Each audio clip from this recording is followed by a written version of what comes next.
bom dia, boa tarde, boa noite, tudo bem com vocês? Bom, vamos iniciar agora mais uma aula 2 do Renascimento, tá? Peço que vocês peguem o livro de vocês, acompanhem comigo aí o conteúdo, vou colocar os slides aqui com as páginas, tá? E o resuminho dos tópicos que estarão nos slides. Então, conteúdo na tela para vocês. Bom, então iniciando aqui nosso conteúdo, né?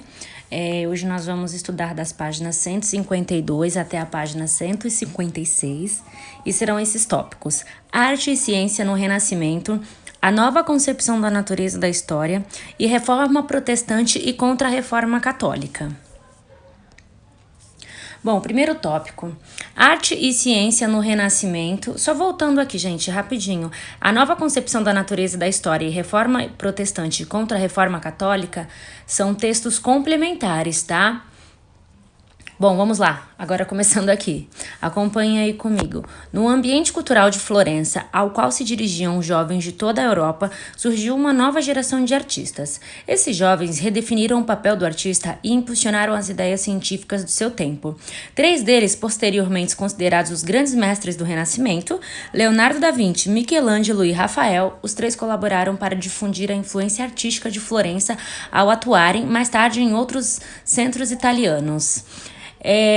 Bom, o Renascimento, né, ele foi muito importante, né, pro movimento artístico, até citei um pouquinho isso na aula anterior, né, esse movimento ele trouxe inovações, né, que nós utilizamos, né, até hoje, né, uma delas é o realismo, né, que aparecem nas telas do Renascimento, né, seja pintando seres humanos ou paisagens. Temos também a perspectiva que falamos na aula anterior, né, a perspectiva que dá a sensação de profundidade, né, nas telas da época do Renascimento. E temos também, né, o autorretrato, que nada mais é que a selfie, né? Então, assim, se a gente acha que se retratar é uma coisa moderna, não é não, gente.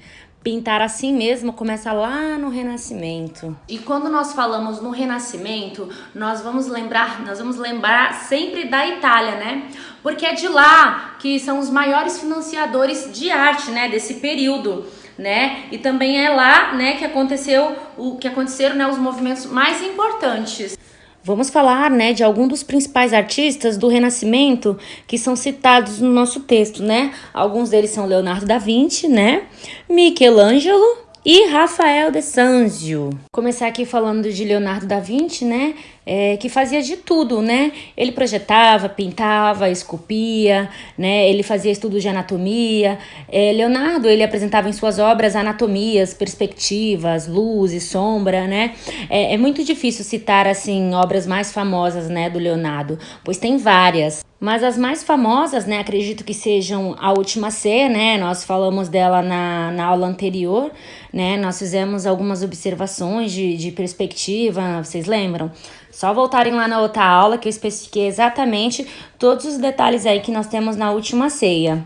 E a outra obra, né, que é a Mona Lisa, né, essa aqui é a obra mais visitada lá no Museu do Louvre, em Paris, né, é a imagem de uma figura humana, né. Nessa obra, Leonardo ele deixou o contorno da figura assim um pouco mais preciso, né, aplicando a técnica do esfumado, né, especialmente ali na parte dos olhos, da boca, né. Ele usou um suave sombreado, né, que contribui aí para a expressão, né, enigmática da modelo, da Mona Lisa.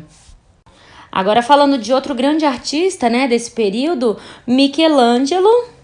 Ele que era um escultor, pintor, né, e também arquiteto, ele ficou conhecido como poeta do corpo, né, ele esculpiu Pietà, né, que é essa obra aí que vocês estão vendo, né, é uma obra extremamente famosa, né, esse é o primeiro grande trabalho dele, né, mostra aí a Virgem Maria, né, que pode aí estar segurando o menino Jesus, né, ela sustenta ele em seu colo, né, com o corpo já sem vida. Essa obra lá hoje está na Catedral de São Pedro, lá no Vaticano, na Itália. E mais um grande artista aí também, né, que é citado no nosso texto, é o Rafael de Sanzio, né, conhecido como mestre das emoções medidas, né, ele era um retratista, né, ele pintava pessoas. Ele era, digamos assim, que um retratista oficial dos homens mais ricos e poderosos da sua época. Esta é uma das obras de Rafael, né? Modena Sistina, né? Ele dedicou-se várias vezes, né, ao tema da Virgem, Menino Jesus, né? Nessa composição, uma cortina, ela revela a imagem celestial da Virgem com expressão doce, né, e maternal, que caminha ali sobre as nuvens, né, sustentando o filho. Ao fundo, né, em meio às luzes, em meio à luz, né, parece ali atrás que são nuvens, né, mas não são nuvens, são rostos de anjos, né. E ó, se eu aproximar que vocês conseguem observar bem. Parece nuvens, mas não, são rostos de anjo, né? Tem outros 2 anjos aí também, ó, que aparecem em primeiro plano, né, na borda inferior, e os anjos das nuvens. E quando falamos na ciência, né, ciência no Renascimento, nós vamos ver também alguns trabalhos, né, desses artistas que eu acabei de citar, né? Um deles é o Leonardo da Vinci. Leonardo da Vinci aí com essa imagem do estudo do feto, né, no útero, né? Ele estudou anatomia, né, dissecando cadáveres, né, e fazendo anotações e desenhos, né, como esse aí que vocês estão vendo, né, mostra aí um embrião desenvolvendo-se, né, no útero. A gente tem essa imagem também na página 153 do nosso livro, né, o estudo do feto no útero. Martinho Lutero, 95 teses, Índex, Inquisição, Reforma Protestante e Contra-Reforma, História ao Quadrado.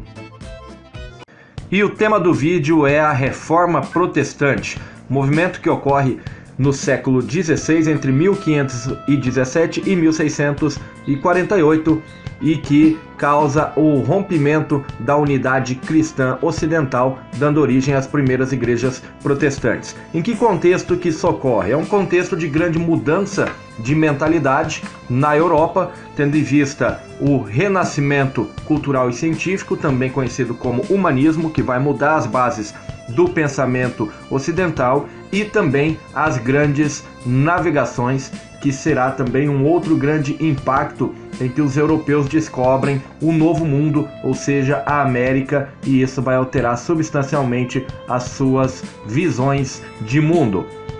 Então, dentro desse contexto, nós temos as principais motivações da Reforma Protestante, que era a venda de indulgências e relíquias sagradas.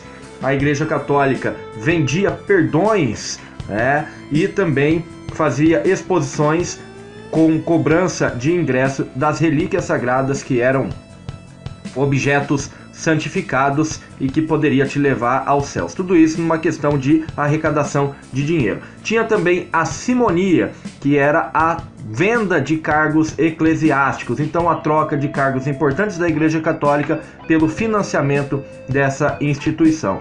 E muito luxo e ostentação do clero em um momento em que grande parte da população vive na miséria. Então, essas são as motivações, como que se dá o processo da Reforma Protestante. Tudo se inicia com Martinho Lutero, que é o principal expoente. Martinho Lutero, que era um membro da Igreja Católica, professor universitário de teologia, ele passa a enxergar alguns problemas, entre eles as 3 motivações que a gente falou. E começa a realizar algumas críticas à cúpula da Igreja Católica. Essas críticas estão sintetizadas nas 95 teses, que é um manifesto que ele prega na porta da igreja na Alemanha, e essas 95 teses acaba, devido às fortes críticas, levando-o para julgamento. Ele é muito pressionado pela Igreja Católica para reverter aquilo, para desdizer o que ele escreveu. Ele se nega, acaba sendo julgado e condenado. Dentre a sua condenação está a excomunhão, então ele é expulso da Igreja Católica, que era a única igreja cristã ocidental. Ele é excomungado, e nesse período ser excomungado seria a mesma coisa de estar condenado ao inferno. No entanto, os reis, os príncipes germânicos acabam protegendo o Martinho Lutero para que ele não fosse condenado à morte, e ele acaba sendo escondido em um castelo, e nesse período faz a tradução, a primeira tradução da Bíblia para a língua romana. Lembrando que até então a Bíblia apenas era em latim e Martinho Lutero a traduz para a língua alemã. E acaba surgindo a partir daí a primeira igreja protestante, que é a igreja luterana, ou seja, o luteranismo, composto pelos seguidores de Martinho Lutero. Principais resultados da Reforma Protestante: a quebra da unidade cristã ocidental. Então agora você tem mais de uma igreja cristã no Ocidente, quebra-se o monopólio da fé cristã no Ocidente que pertencia à Igreja Católica. Isso não vai ser fácil, é um processo extremamente doloroso que vai gerar guerras religiosas na Europa, com milhares de mortos devido a essa disputa religiosa. E também nós teremos no final desse processo uma redução do poder católico da Igreja Católica, do Papa, sobre os príncipes e reis europeus. Isso vai dar origem também a um outro processo, que é o processo da Contra-Reforma Católica. A Igreja Católica, vendo o seu monopólio sendo quebrado, ela vai iniciar um processo que visa parar o avanço protestante. Dentro dessa Contra-Reforma se tinha os princípios de reafirmar os dogmas da Igreja Católica e também de expandir o catolicismo para além das fronteiras europeias. Principais objetivos e ações da Contra-Reforma: ela se inicia então no chamado Concílio de Trento, que é uma reunião eclesiástica da alta cúpula da Igreja Católica, em que vai ser discutido alguns pontos fundamentais para essa reforma da Igreja Católica. Nesse Concílio de Trento ficam definidos o fim das indulgências, ou seja, aquilo que foi uma das motivações da Reforma Protestante, que era a troca dos perdões pelos dinheirinhos. A reafirmação dogmática, então os dogmas da Igreja Católica, como o batismo, o matrimônio, eles são reafirmados. Há também a criação da Companhia de Jesus, que é um núcleo da Igreja Católica que vai ser responsável pela catequização e pela expansão do catolicismo fora das fronteiras europeias, especialmente no Novo Mundo, na América. Há também a criação do Index, que era o índice de livros proibidos. Então a igreja vai proibir a leitura, que seus fiéis leiam vários tipos de livro, dentre eles vários clássicos da antiguidade, de filósofos gregos e romanos. E por fim a Santa Inquisição, que era um dos mais trágicos episódios da nossa história, em que todos aqueles considerados hereges que não seguiam os dogmas católicos eram condenados à morte, muitos deles na fogueira.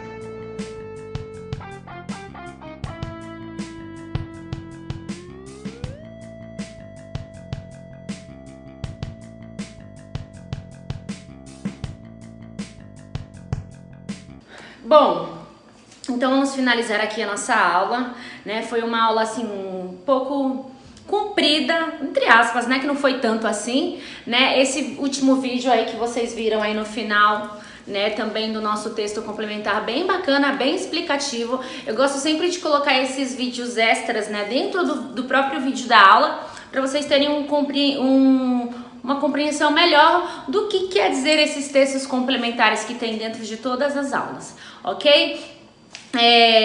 Eu vou deixar para vocês lá na plataforma um trabalho, que é o trabalho agora do terceiro bimestre, tá? Sobre o desenho tridimensional da perspectiva, exemplo que foi citado na aula anterior. Para quem não assistiu, é só voltar o vídeo que vocês vão conseguir ver, tá? Acompanhem direitinho a aula, tá? Para vocês entenderem o que é o desenho, né, tridimensional, qual a diferença para o desenho bidimensional, como que ele é elaborado. Tá? Então, não esquecendo que a perspectiva ela dá uma impressão de profundidade, né? Que é o que a gente vê no desenho tridimensional. E como vocês vão poder fazer? Vocês podem pegar uma obra, né? Uma obra de arte citada aqui na aula ou de um outro artista, né? Fica ao critério de vocês.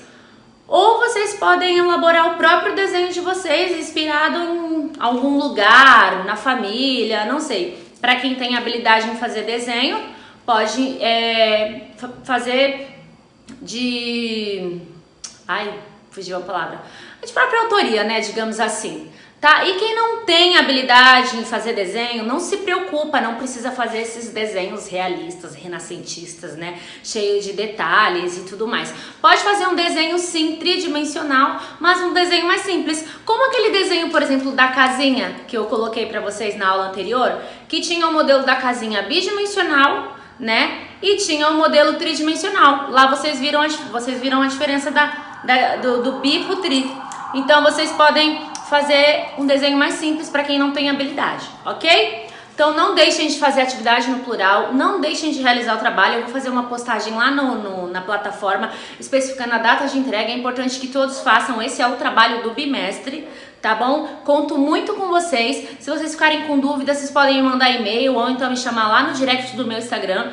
O Instagram é exclusivamente só para coisas da escola, então se tudo que vocês mandarem lá eu vou estar vendo, tá bom? Eu dou atenção sempre para vocês lá, alunos, ok? E é isso, então eu vou finalizar aqui o vídeo da aula, espero que vocês tenham conseguido entender. A aula sobre o Renascimento é muito interessante, história da arte, é só o começo do início, porque é muita história que nós temos e nós estamos só no primeiro ano do ensino médio, então até o terceiro tem coisa pra carambolas pra gente ver, tá bom? Então, ó, um beijo pra vocês, não deixem de fazer atividade, não deixem de fazer o trabalho, tá? Conto muito com vocês, tá bom? Tchauzinho e até a próxima aula.